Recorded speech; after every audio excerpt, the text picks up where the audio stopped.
गुरुवर नमोस्तु। महाराज जी, इनकी जिज्ञासा है कि यूट्यूब में एक वीडियो आया, उसमें बच्चे लोग महाराज जी को अंग्रेजी में पड़गाहन कर रहे हैं, माता जी लोग को। तो क्या अंग्रेजी भाषा में महाराज जी का पड़गाहन कर सकते हैं क्या? होना तो नहीं चाहिए, रूढ़ भाषा होना चाहिए।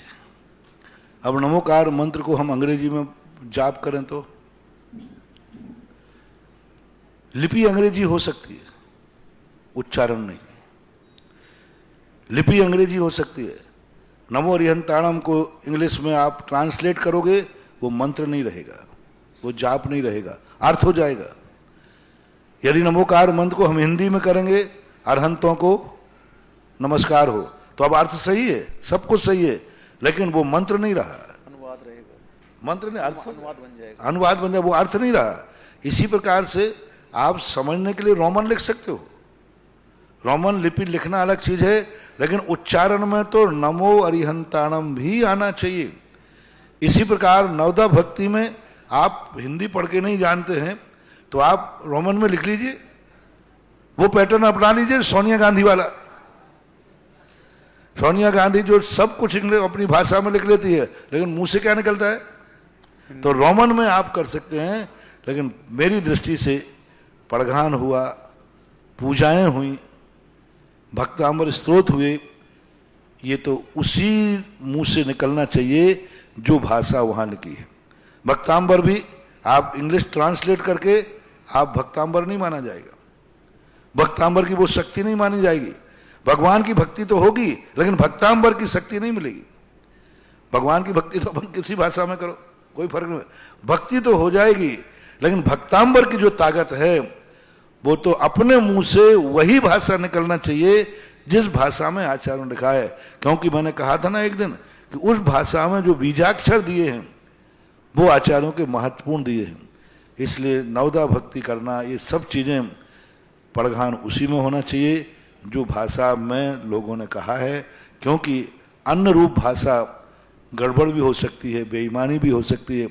अब मान लीजिए वो मुनिराज इंग्लिश नहीं जानते तो फिर क्या करेंगे, और फिर पता नहीं अर्थ का अनर्थ भी हो जाएगा। आप दिगंबर मुनि को इंग्लिश में कोई नेकेट, तो नेकेट का तो नंगा, आप कितना गलत हो जाएगा। और दिगंबर शब्द कहना सम्माननीय है और नेकेट कहना अपमान है। इसलिए कुछ शब्द ऐसे हैं जिनका ट्रांसलेशन नहीं करना चाहिए। अनेकांत है, उसका कोई ट्रांसलेशन नहीं करना चाहिए। स्यादवाद है, उसका कोई ट्रांसलेशन नहीं होना चाहिए। ये रूढ़ संज्ञावाचक शब्द हैं, सम्यक दर्शन का ट्रांसलेशन नहीं होना चाहिए, सम्यक ज्ञान का ट्रांसलेशन नहीं होना चाहिए, क्योंकि ये रूढ़ अर्थ हैं। सम्यक चारित्र का ट्रांसलेशन नहीं कर सकते, ये रूढ़ अर्थ हैं। अब इनका यदि हम ट्रांसलेशन करेंगे तो इनका आदर मिलेगा। अच्छा, क्या तो सम्यक दर्शन का क्या करोगे ट्रांसलेशन? कुछ नहीं, राइट लुकिंग। अब उसका तो अर्थ गलत ही हो गया। हमारे यहाँ तो श्रद्धा के अर्थ में है और वो अर्थ निकालेंगे दर्शन के अर्थ में। तो अब सम्यक दर्शन का ट्रांसलेशन हो ही नहीं सकता किसी भी हालत में, क्योंकि सम्यक दर्शन का सीधा कोष में उठाओगे अच्छा देखने वाला। अब ट्रांसलेशन क्या करोगे?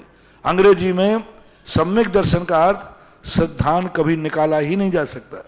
अब वहां सम्यक दर्शन ही लिखना पड़ेगा, बोलना पड़ेगा। इसलिए ये भाषाएं न करें, परिवर्तन न करें, इसको मजाक न बनाएं। कई लोग, कई साधु, कई साध्वियां पढ़े लिखे लोगों को अपना मॉडर्नाइज दिखाने के लिए कि मैं इंग्लिश जानता हूं, अपना मॉडर्नाइज दिखाने के लिए सामने वाले, आप तो मुझे इंग्लिश में पढ़ाइए। क्यों भाई, इंग्लिश में क्यों? उसको हिंदी सिखा दो ना।